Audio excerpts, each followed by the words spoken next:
ਜੀ ਆਇਆਂ ਨੂੰ ਖੁਸ਼ਾਮਦੀਦ। ਤੁਸੀਂ ਤੇ ਤੁਹਾਡਾ ਪਰਿਵਾਰ ਹਰਦਮ ਰਹੇ ਸਿਹਤਯਾਬ।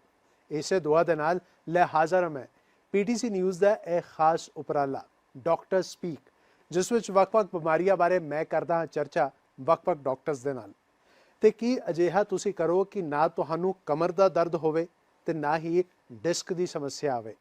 ਇਸ ਬਾਰੇ ਚਰਚਾ ਕਰਨ ਲਈ ਸਾਡੇ ਨਾਲ NHS ਹਸਪੀਟਲ ਜਲੰਧਰ ਤੋਂ ਖਾਸ ਮੌਜੂਦ ਨੇ spine and neuro surgeon doctor Naveen Chitkara. Doctor Sahib ji ਆਇਆਂ ਨੂੰ, ਬਹੁਤ ਬਹੁਤ ਸਵਾਗਤ ਹੈ ਤੁਹਾਡਾ।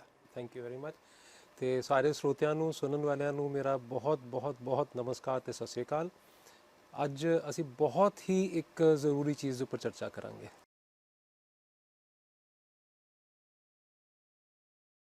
ਰੀੜ੍ਹ ਦੀ ਹੱਡੀ ਦੀ ਜੋ ਬਣਾਵਟ ਹੁੰਦੀ ਹੈ, ਉਹ ਬਣਾਵਟ ਕੀ ਹੁੰਦੀ ਹੈ?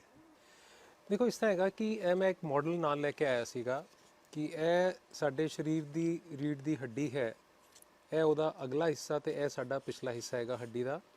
ਜੇ ਆਪਾਂ ਦੇਖੀਏ ਤੇ ਇਹ ਜਿਹੜੇ ਮਣਕੇ ਹੈਗੇ, ਇਹ ਸਾਰੇ ਮਣਕੇ ਇੱਕ ਦੂਸਰੇ ਦੇ ਉੱਪਰ ਰਹਿੰਦੇ ਨੇ ਤੇ ਇਹਨਾਂ ਦੇ ਵਿੱਚ ਇਹ ਡਿਸਕ ਹੁੰਦੀ ਹੈ ਜਿਹੜੀ ਕਿ ਇੱਥੇ ਸਾਨੂੰ ਦਿਖਾਈ ਦੇ ਰਹੀ ਹੈ। ਤੇ ਪਿਛਲੀ ਸਾਈਡ ਦੇ ਉੱਪਰ ਇਹ ਕੁਝ ਜੋੜ ਹੁੰਦੇ ਨੇ ਜਿਹੜੇ ਕਿ ਰੀੜ੍ਹ ਦੀ ਹੱਡੀ ਦੇ ਹੁੰਦੇ ਨੇ ਤੇ ਇਹ ਉਹ ਰਸਤਾ ਹੈ ਜਿਹਦੇ ਵਿੱਚੋਂ ਦੀ ਸਾਡੀ ਨਸਾਂ ਸਾਰੀ ਨਿਕਲ ਕੇ ਜਾਂਦੀਆਂ ਨੇ।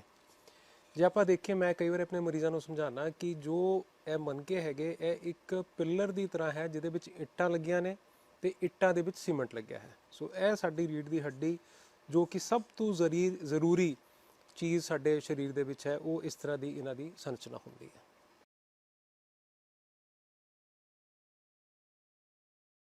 ਡਾਕਟਰ ਸਾਹਿਬ, ਆਮ ਸੁਣਨ ਨੂੰ ਮਿਲਦਾ ਹੈ ਕਿ ਡਿਸਕ ਹਿੱਲ ਗਈ ਹੈ ਜੀ, ਤੇ ਇਹ ਡਿਸਕ ਹੁੰਦੀ ਕੀ ਹੈ ਤੇ ਡਿਸਕ ਦਾ ਹਿੱਲਣਾ ਕੀ ਹੈ? ਉਹ ਜਿਸ ਤਰ੍ਹਾਂ ਮੈਂ ਤੁਹਾਨੂੰ ਦੱਸਿਆ ਨਾ ਕਿ ਇਹ ਮਣਕਿਆਂ ਦੇ ਵਿੱਚ ਜਿਹੜੀ ਇਹ ਚੀਜ਼ ਦਿਖਾਈ ਦੇ ਰਹੀ ਹੈ, ਇਹ ਡਿਸਕ ਹੈ। ਇਹ ਇੱਕ ਜੈਲੀ ਦੀ ਤਰ੍ਹਾਂ ਹੁੰਦੀ ਹੈ। ਇਹ ਸਮਝੋ ਕਿ ਜਿਸ ਤਰ੍ਹਾਂ ਗੁਬਾਰੇ ਦੇ ਅੰਦਰ ਪਾਣੀ ਹੈ। ਜਦੋਂ ਵੀ ਅਸੀਂ ਖੜੇ ਹੋ ਕੇ ਕੋਈ ਵੀ ਕੰਮ ਕਰਦੇ ਹਾਂ ਤੇ ਉੱਪਰੋਂ ਪੂਰਾ ਪ੍ਰੈਸ਼ਰ ਪਾਈਏ ਤੇ ਡਿਸਕ ਜਿਹੜੀ ਹੈ ਉਹਦੇ ਉੱਪਰ ਪ੍ਰੈਸ਼ਰ ਜਦੋਂ ਪੈਂਦਾ ਹੈ ਤੇ ਚਾਰੋਂ ਤਰਫ ਬਰਾਬਰ ਪ੍ਰੈਸ਼ਰ ਪੈਂਦਾ ਹੈ। ਜੇ ਇਹੀ ਪ੍ਰੈਸ਼ਰ ਆਪਾਂ ਅੱਗੋਂ ਦੀ ਤਰਫ ਝੁੱਕ ਕੇ ਡਿਸਕ ਦੇ ਉੱਪਰ ਪਾਈਏ ਤੇ ਉਹ ਜਿਸ ਤਰ੍ਹਾਂ ਪਾਣੀ ਦੇ ਗੁਬਾਰੇ ਨੂੰ ਦਬਾਓ ਤੇ ਪਿੱਛੋਂ ਦੀ ਤਰਫ ਪ੍ਰੈਸ਼ਰ ਅੱਗੇ ਚਲਾ ਜਾਏਗਾ। ਉਸੇ ਤਰ੍ਹਾਂ ਜੇ ਇੱਕ ਸਾਈਡ ਤੋਂ ਦਬਾਓ ਤੇ ਦੂਸਰੀ ਤਰ੍ਹਾਂ ਚਲਾ ਜਾਏਗਾ। ਤੇ ਇਸੇ ਤਰ੍ਹਾਂ ਡਿਸਕ ਦੇ ਉੱਪਰ ਇਹ ਜਿਹੜਾ ਪ੍ਰੈਸ਼ਰ ਹੈਗਾ ਨਾ, ਇਹ ਸਾਡਾ ਚਾਰੋਂ ਤਰਫ ਬਰਾਬਰ ਜਾਂਦਾ ਹੈ। ਡਿਸਕ ਦਾ ਮੇਨ ਪਰਪਸ ਹੈਗਾ ਕਿ ਜੋ ਸਾਡੀ ਕਮਰ ਦੀ ਲਚਕ ਹੈ, ਜੋ ਸਾਡੀ ਮੋਬਿਲਿਟੀ ਹੈ, ਉਹ ਸਭ ਡਿਸਕ ਦੇ ਕਰਕੇ ਹੈ। ਮਤਲਬ ਡਿਸਕ ਦਾ ਧਿਆਨ ਰੱਖਣਾ ਬਹੁਤ ਜ਼ਿਆਦਾ ਜ਼ਰੂਰੀ ਹੈ।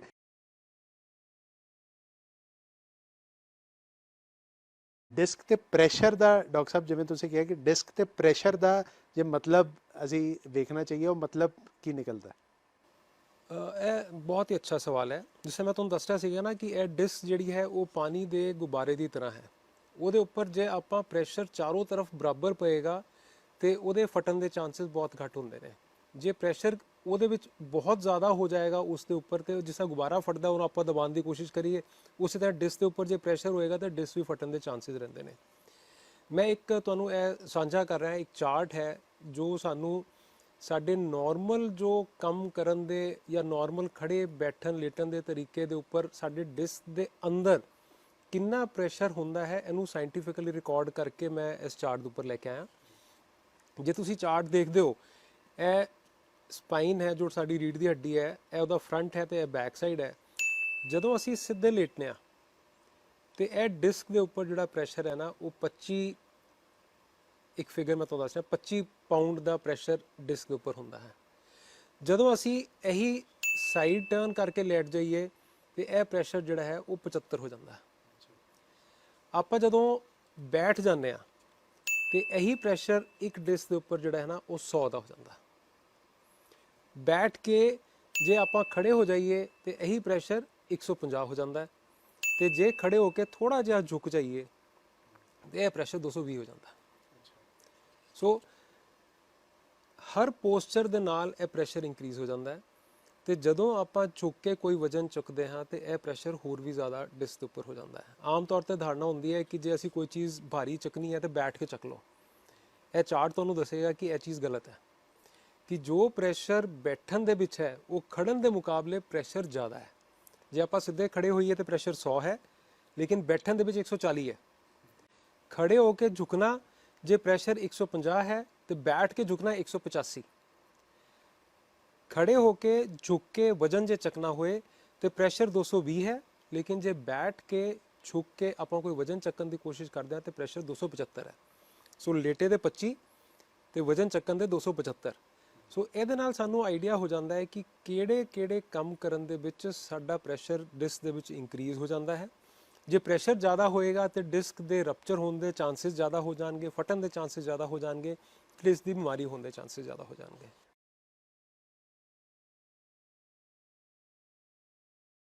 ਆਮ ਜਦੋਂ ਤੁਹਾਡੇ ਤੋਂ ਮਰੀਜ਼ ਆ ਕੇ ਪੁੱਛਦੇ ਹੋਣਗੇ, ਉਹ ਕਿਹੜੀ ਗਲਤੀਆਂ ਅਸੀਂ ਆਮ ਜ਼ਿੰਦਗੀ ਦੇ ਵਿੱਚ ਕਰ ਦਿੰਦੇ ਆ ਜਿਹਦਾ ਬਾਅਦ ਚ ਸਾਨੂੰ ਨੁਕਸਾਨ ਸਹਿਣਾ ਪੈਂਦਾ? ਬਿਲਕੁਲ, ਇਹ ਜੋ ਮੈਂ ਚੀਜ਼ ਤੁਹਾਨੂੰ ਸਮਝਾਉਣ ਦੀ ਕੋਸ਼ਿਸ਼ ਕੀਤੀ ਹੈ ਸਿਰਫ ਇਸ ਕਰਕੇ ਕੀਤੀ ਹੈ ਕਿ ਸਾਨੂੰ ਜੋ ਵੀ ਰੋਜ਼ਮਰਰਾ ਦੇ ਕੰਮ ਹੈਗੇ, ਜੋ ਵੀ ਅਸੀਂ ਹਰ ਰੋਜ਼ ਕੋਈ ਵੀ ਕੰਮ ਕਰਦੇ ਹਾਂ, ਉਹਦੇ ਵਿੱਚ ਕਿੰਨਾ ਕਿੰਨਾ ਪ੍ਰੈਸ਼ਰ ਡਿਸਕ ਦੇ ਉੱਪਰ ਹੁੰਦਾ ਹੈ। ਜਿੰਨਾ ਪ੍ਰੈਸ਼ਰ ਜ਼ਿਆਦਾ ਉਨਾ ਰਿਸਕ ਜ਼ਿਆਦਾ।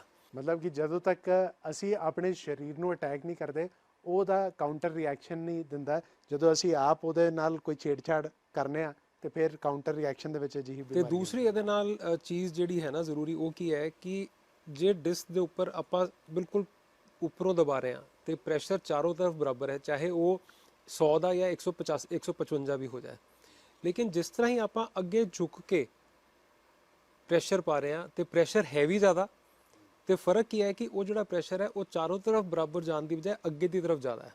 ਜਦੋਂ ਅੱਗੇ ਪ੍ਰੈਸ਼ਰ ਜ਼ਿਆਦਾ ਹੋਏਗਾ ਤੇ ਉਹ ਪਿੱਛੋਂ ਦੀ ਜਿਹੜੀ ਡਿਸਕ ਹੈ ਉਹ ਫਟ ਕੇ ਤੇ ਉਹਦਾ ਜਿਹੜਾ ਡਿਸਕ ਦਾ ਫਲੂਇਡ ਹੈ ਉਹ ਲੀਕ ਕਰ ਜਾਂਦਾ ਹੈ ਤੇ ਪਿੱਛੇ ਸਾਰੀ ਨਸਾਂ ਹੈਗੀਆਂ, ਤੇ ਜਿਸ ਤਰ੍ਹਾਂ ਹੀ ਉਹ ਫਲੂਇਡ ਲੀਕ ਕਰਦਾ ਹੈ ਉਹ ਨਸਾਂ ਦੇ ਉੱਪਰ ਜਾ ਕੇ ਪ੍ਰੈਸ਼ਰ ਕਾਜ਼ ਕਰਦਾ ਹੈ ਤੇ ਪੇਸ਼ੈਂਟ ਨੂੰ ਡਿਸਕ ਦੇ ਕਰਕੇ ਜਿਹੜਾ ਪੇਨ ਹੈ ਉਹ ਉਸ ਟਾਈਮ ਹੋਣਾ ਸ਼ੁਰੂ ਹੋ ਜਾਂਦਾ ਹੈ। ਮਤਲਬ ਅਸੀਂ ਆਮ ਵੇਖਿਆ ਕਿ ਕਈ ਵਾਰ ਬੰਦਾ ਚੁੱਕ ਕੇ ਇੱਕਦਮ ਬਾਲਟੀ ਪਾਣੀ ਦੀ ਭਰੀ ਹੋਈ ਤੇ ਉਸੇ ਟਾਈਮ ਪੇਨ ਸ਼ੁਰੂ ਹੋ ਜਾਂਦਾ ਉਸੇ ਟਾਈਮ ਪੇਨ ਸ਼ੁਰੂ ਹੋ ਉਹ ਇਸ ਕਰਕੇ ਕਿ ਇੱਕ ਤਾਂ ਆਪਾਂ ਝੁਕੇ, ਪ੍ਰੈਸ਼ਰ ਜ਼ਿਆਦਾ ਹੋ ਗਿਆ, ਝੁਕ ਕੇ ਭਾਰ ਚੱਕਣ ਦੀ ਕੋਸ਼ਿਸ਼ ਕੀਤੀ, ਪ੍ਰੈਸ਼ਰ ਹੋਰ ਜ਼ਿਆਦਾ ਹੋ ਗਿਆ, ਤੇ ਜਿਸ ਤਰ੍ਹਾਂ ਹੀ ਆਪਾਂ ਅੱਗੇ ਪ੍ਰੈਸ਼ਰ ਪਾਇਆ, ਗੁਬਾਰੇ ਨੂੰ ਇੱਕ ਤਰ੍ਹਾਂ ਦਬਾਵਾਂਗੇ ਤੇ ਪਿਛਲੀ ਤਰਫ ਜਿਹੜਾ ਹੈ ਉਹ ਪ੍ਰੈਸ਼ਰ ਦੇ ਨਾਲ ਉਹ ਗੁਬਾਰਾ ਫਟਣ ਦੇ ਚਾਂਸਸ ਹੁੰਦੇ ਨੇ। ਉਸੇ ਤਰ੍ਹਾਂ ਹੀ ਜਦੋਂ ਅੱਗੇ ਝੁਕ ਕੇ ਕੋਈ ਵੀ ਚੀਜ਼ ਚੱਕਣ ਦੀ ਕੋਸ਼ਿਸ਼ ਕੀਤੀ ਤੇ ਪਿੱਛੇ ਪ੍ਰੈਸ਼ਰ ਜ਼ਿਆਦਾ ਹੋਇਆ, ਡਿਸਕ ਲੀਕ ਹੋ ਗਈ ਤੇ ਨਸਾਂ ਦੇ ਉੱਪਰ ਫਿਰ ਪ੍ਰੈਸ਼ਰ ਪੈ ਕੇ ਫਿਰ ਪੇਨ ਸ਼ੁਰੂ ਹੋ ਜਾਏ।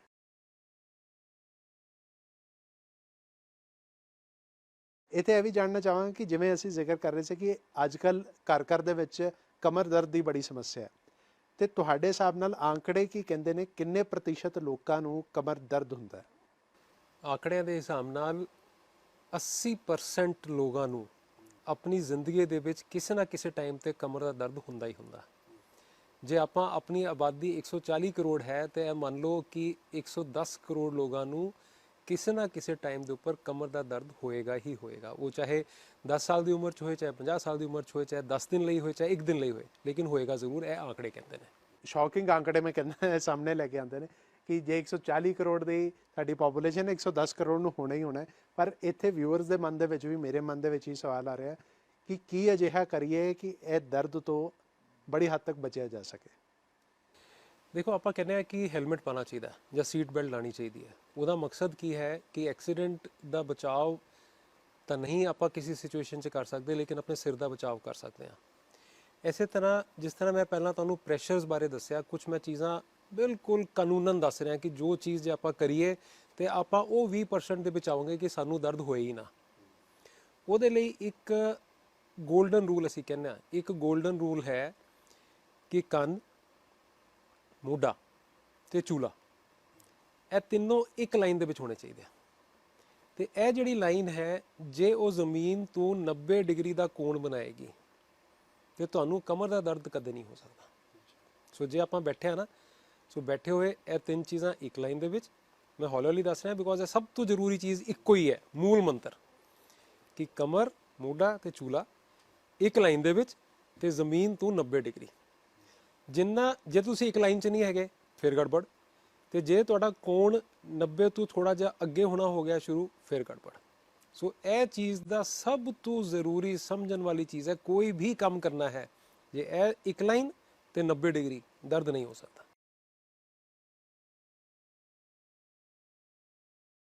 ਅਮੂਮਨ ਅਸੀਂ ਵੇਖ ਰਹੇ ਕਿ ਅੱਜ ਕੱਲ੍ਹ ਵਰਕ ਫਰੋਮ ਹੋਮ ਵੀ ਕਈਆਂ ਦਾ ਚੱਲ ਰਿਹਾ, ਉਹ ਬੈਠਣ ਦੇ ਵਿੱਚ ਜਿਹੜਾ ਜਿਵੇਂ ਬੈਠਣਾ ਚਾਹੀਦਾ ਹੈ, ਜਿਵੇਂ ਖੜਨਾ ਚਾਹੀਦਾ, ਉਹ ਬੇਸਿਕ ਚੀਜ਼ਾਂ ਹੀ ਗਲਤ ਹੋ ਜਾਂਦੀਆਂ। ਮੈਂ ਵਰਕ ਫਰੋਮ ਹੋਮ ਦੇ ਬਾਰੇ ਦੱਸਦਾ ਕਿ ਹੁੰਦਾ ਕੀ ਹੈ ਕਿ ਕੰਪਿਊਟਰ ਤੇ ਕੰਮ ਕਰਨਾ ਹੈ।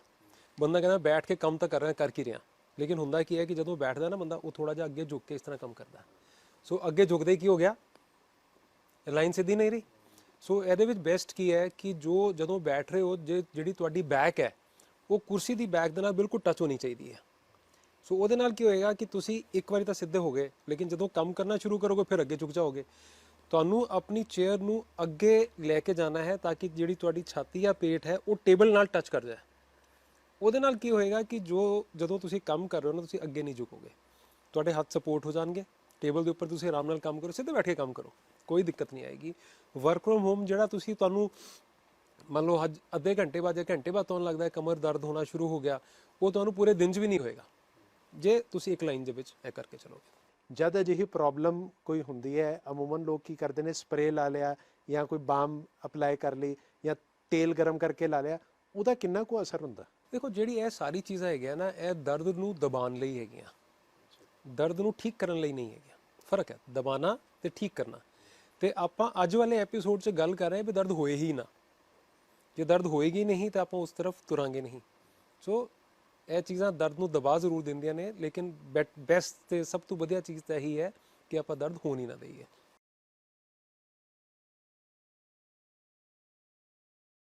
ਡਾਕਟਰ ਸਾਹਿਬ, ਹੁਣ ਥੋੜੀ ਵਿਸਤਾਰ 'ਚ ਤੁਹਾਡੇ ਕੋਲ ਜਾਣਾ। ਜਿਵੇਂ ਤੁਸੀਂ ਕਹਿ ਰਹੇ ਸੀ ਕਿ ਬੰਦਾ ਖੜੇ ਕਿਵੇਂ, ਉੱਠੇ ਕਿਵੇਂ, ਬੈਠੇ ਕਿਵੇਂ, ਜਾਂ ਕੰਮ ਕਰਦੇ ਕਿਵੇਂ ਜਿਸ ਨੂੰ ਕਮਰ ਦਰਦ ਦੀ ਪ੍ਰੋਬਲਮ ਹੁੰਦੀ ਹੈ, ਉਹ ਛੋਟੀਆਂ ਕਿਹੜੀਆਂ ਗੱਲਾਂ ਦਾ ਧਿਆਨ ਰੱਖੇ?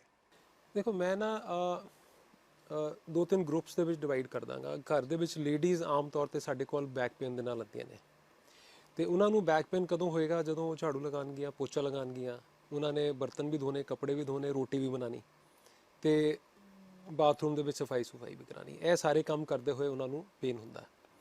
ਸੋ ਇਹ ਦਰਦ ਨੂੰ ਬਚਣ ਦੇ ਲਈ ਜੋ ਪ੍ਰੀਕਾਸ਼ਨਸ ਹੈਗੀਆਂ, ਉਹ ਪ੍ਰੀਕਾਸ਼ਨ ਕੀ ਹੈਗੀਆਂ ਕਿ ਜਿਸ ਤਰ੍ਹਾਂ ਮੰਨ ਲਓ ਝਾੜੂ ਲਾਣਾ, ਝੁੱਕ ਕੇ ਝਾੜੂ ਨਹੀਂ ਲਗਾਉਣਾ, ਆਪਾਂ ਹੈਂਡਲ ਵਾਲਾ ਝਾੜੂ ਲੈ ਲਈਏ। ਉਹਦੇ ਨਾਲ ਕੀ ਹੋਏਗਾ ਕਿ ਤੁਸੀਂ ਇੱਕ ਲਾਈਨ ਦੇ ਵਿੱਚ ਰਹਿ ਕੇ ਝਾੜੂ ਲਗਾ ਸਕਦੇ ਹੋ। ਪੋਚਾ ਲਗਾਉਣਾ ਹੈ, ਉਹ ਝੁੱਕ ਕੇ ਪੋਚਾ ਲਾਉਣ ਵਾਲਾ ਕੰਮ ਨਹੀਂ ਕਰਨਾ। ਜਿਹੜੇ ਹੈਂਡਲ ਵਾਲੇ ਪੋਚੇ ਆਉਂਦੇ, ਆਪਾਂ ਪੋਚਾ ਲਾ ਲਈਏ ਹੈਂਡਲ ਵਾਲਾ। ਜਿਹੜਾ ਕਿਚਨ ਦੇ ਵਿੱਚ ਕੰਮ ਕਰਨਾ ਹੈ, ਉਹ ਕੋਸ਼ਿਸ਼ ਹੈ ਕਰੋ ਕਿ ਸਲੈਬ ਦੇ ਉੱਪਰ ਗੈਸ ਰੱਖ ਕੇ ਜਾਂ ਕੋਈ ਵੀ ਚੀਜ਼ ਕਰਕੇ ਉਹਦੇ ਉੱਪਰ ਕੰਮ ਆਪਾਂ ਕਿਚਨ ਦਾ ਕਰੀਏ।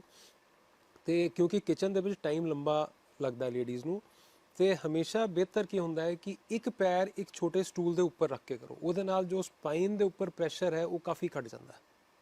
ਸੋ ਕਿਚਨ ਦੇ ਵਿੱਚ ਪ੍ਰੀਕਾਸ਼ਨ ਹੋ ਗਈ ਕਿ ਸਲੈਬ ਦੇ ਉੱਪਰ ਤੇ ਇੱਕ ਪੈਰ ਸਟੂਲ ਦੇ ਉੱਪਰ ਰੱਖ ਕੇ ਜਦੋਂ ਝਾੜੂ ਪੋਚਾ ਕਰਨਾ ਹੈ ਤੇ ਉਹ ਹੈਂਡਲ ਵਾਲੇ ਝਾੜੂ ਜਾਂ ਪੋਚਾ ਲਗਾ ਕੇ ਕਰਨਾ ਹੈ। ਇਸੇ ਤਰ੍ਹਾਂ ਜਦੋਂ ਬਰਤਨ ਕੱਪੜੇ ਵੀ ਧੋਣੇ ਹੈਗੇ, ਤੇ ਜੇ ਕੱਪੜਿਆਂ ਦਾ ਸਿਸਟਮ ਕੁਝ ਇਸ ਤਰ੍ਹਾਂ ਦਾ ਬਣ ਸਕੇ ਕਿ ਆਪਾਂ ਇੱਕ ਟੇਬਲ ਦੇ ਉੱਪਰ ਕੋਈ ਵੀ, ਮਤਲਬ ਪਿੰਡਾਂ ਦਾ ਵੀ ਜ਼ਰੂਰੀ ਨਹੀਂ ਹੈ ਕਿ ਸਲੈਬਸ ਹੋਣ ਜਾਂ ਵਾਸ਼ਿੰਗ ਮਸ਼ੀਨ ਹੋਣ, ਤੇ ਝੁਕ ਕੇ ਬੈਠ ਕੇ ਕੱਪੜੇ ਧੋਣ ਦੀ ਬਜਾਏ ਆਪਾਂ ਕੁਝ ਇਸ ਤਰ੍ਹਾਂ ਦਾ ਸਿਸਟਮ ਬਣਾ ਲਈਏ ਕਿ ਇੱਕ ਟੇਬਲ ਜਾਂ ਕੋਈ ਚੀਜ਼ ਹੋ ਜਾਏ ਜਿਹਦੇ ਉੱਪਰ ਰੱਖ ਕੇ, ਉੱਪਰ ਪੱਥਰ ਆਪਾਂ ਲਗਾ ਲਈਏ ਤੇ ਉਹਦੇ ਉੱਪਰ ਰੱਖ ਕੇ ਆਪਾਂ ਕੱਪੜੇ ਧੋਣ ਦਾ ਸਿਸਟਮ ਬਣਾ ਲਈਏ।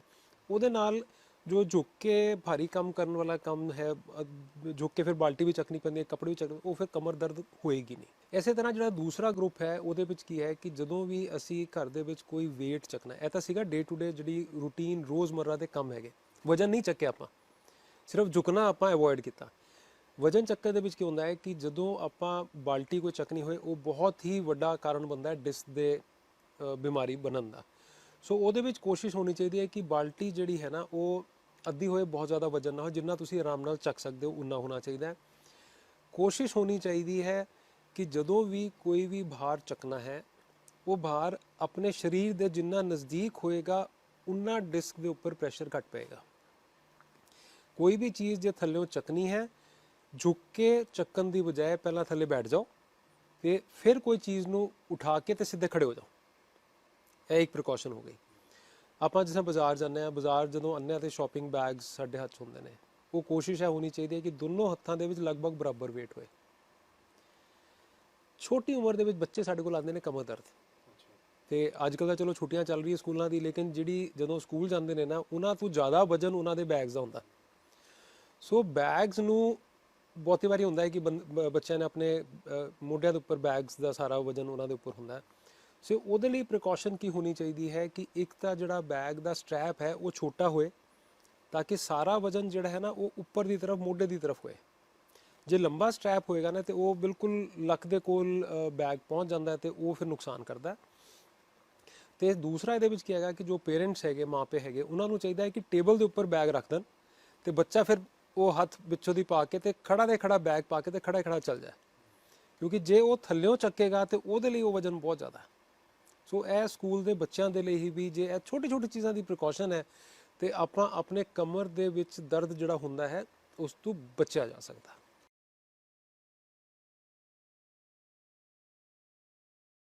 ਹੁਣ ਇਹ ਤੁਹਾਡੇ ਤੋਂ ਜਾਣਨਾ ਚਾਹਾਂਗਾ ਕਿ ਬਜ਼ੁਰਗਾਂ ਦੇ ਵਿੱਚ ਆਮ ਤੌਰ ਤੇ ਵੇਖਿਆ ਗਿਆ ਕਿ ਕਮਰ ਦਰਦ ਦੀ ਸਮੱਸਿਆ ਜ਼ਿਆਦਾ ਹੁੰਦੀ ਹੈ, ਉਹਦੇ ਕੀ ਕਾਰਨ ਬਣਦੇ ਨੇ? ਬਜ਼ੁਰਗਾਂ ਦੇ ਵਿੱਚ ਜਿਹੜਾ ਦਰਦ ਹੈ ਉਹ ਦੋ ਵਜ੍ਹਾ ਕਰਕੇ ਆਮ ਸਭ ਤੋਂ ਜ਼ਿਆਦਾ ਮਿਲਦਾ ਹੈ। ਇੱਕ ਤਾਂ ਜਿਹੜੀ ਫੀਮੇਲਸ ਹੈਗੀਆਂ ਲੇਡੀਜ਼ ਦੇ ਵਿੱਚ ਹਾਰਮੋਨਲ ਚੇਂਜਸ ਹੋਣ ਕਰਕੇ ਹੱਡੀਆਂ ਜਿਹੜੀਆਂ ਉਹ ਕਮਜ਼ੋਰ ਹੋ ਜਾਂਦੀਆਂ ਨੇ ਤੇ ਉਹਨਾਂ ਦੇ ਵਿੱਚ ਬਿਲਕੁਲ ਛੋਟੇ ਛੋਟੇ ਮਾਈਕਰੋ ਫ੍ਰੈਕਚਰਸ ਅਸੀਂ ਕਹਿੰਦੇ ਕਿ ਹੱਡੀਆਂ ਦੇ ਵਿੱਚ ਛੋਟੇ ਛੋਟੇ ਫ੍ਰੈਕਚਰ ਹੋ ਜਾਂਦੇ ਜਿਨ੍ਹਾਂ ਦੇ ਕਰਕੇ ਉਹ ਪੇਨ ਹੋ ਜਾਂਦਾ ਹੈ। ਤੇ ਜਿਹੜੇ ਵੈਸੇ ਬਜ਼ੁਰਗਾਂ ਦੇ ਵਿੱਚ ਦਰਦ ਹੁੰਦਾ ਹੈ ਉਹ ਕੀ ਕਹਿੰਦੇ ਕਿ ਬਈ ਅੱਜ ਤੋਂ 5-6 ਮਹੀਨੇ ਪਹਿਲਾਂ ਮੈਂ 100 ਫਰਲਾਂਗ ਚੱਲ ਲੈਂਦਾ ਸੀਗਾ ਜਾਂ 500 ਮੀਟਰ ਚੱਲ ਲੈਂਦਾ ਸੀਗਾ ਤੇ ਜਿਸ ਤਰ੍ਹਾਂ ਟਾਈਮ ਨਿਕਲਦਾ ਜਾ ਰਿਹਾ ਹੈ ਉਸ ਤਰ੍ਹਾਂ ਹੀ ਜਿਹੜਾ ਮੇਰਾ ਇਹ ਚੱਲਣ ਦਾ ਜਿਹੜਾ ਡਿਸਟੈਂਸ ਹੈ ਉਹ ਘਟਦਾ ਜਾ ਰਿਹਾ ਕਿ ਪਹਿਲਾਂ ਮੈਂ ਅੱਧਾ ਕਿਲੋਮੀਟਰ ਚੱਲਦਾ ਸੀਗਾ ਫਿਰ 400 ਮੀਟਰ ਹੋ ਗਿਆ ਤੇ ਹੁਣ ਤਾਂ ਇੰਨੀ ਤਕਲੀਫ ਹੁੰਦੀ ਹੈ ਕਿ ਮੈਨੂੰ ਬਿਲਕੁਲ ਹੀ ਨਹੀਂ ਤੁਰਿਆ ਜਾਂਦਾ। ਸੋ ਇਹ ਜਿਹੜੀ ਪ੍ਰੋਬਲਮ ਹੈ ਇਹ ਹੱਡੀ ਦੇ ਵਿੱਚ ਇੱਕ ਜਿਹੜੀ ਨਸਾਂ ਦੇ ਚਾਰੋਂ ਤਰਫ ਇੱਕ ਝਿੱਲੀ ਹੁੰਦੀ ਹੈ ਉਹਦੇ ਮੋਟਾ ਹੋਣ ਕਰਕੇ ਹੋ ਜਾਂਦੀ ਹੈ ਤੇ ਜਿਹਦੇ ਕਰਕੇ ਜੋ ਕਰੰਟ ਦਾ ਦੌਰਾ ਹੈ ਉਹ ਪੈਰਾਂ ਦੇ ਵਿੱਚ ਘਟ ਜਾਂਦਾ ਹੈ ਤੇ ਉਹਦੇ ਕਰਕੇ ਦਰਦ ਹੋਣਾ ਸ਼ੁਰੂ ਹੋ ਜਾਂਦਾ ਹੈ।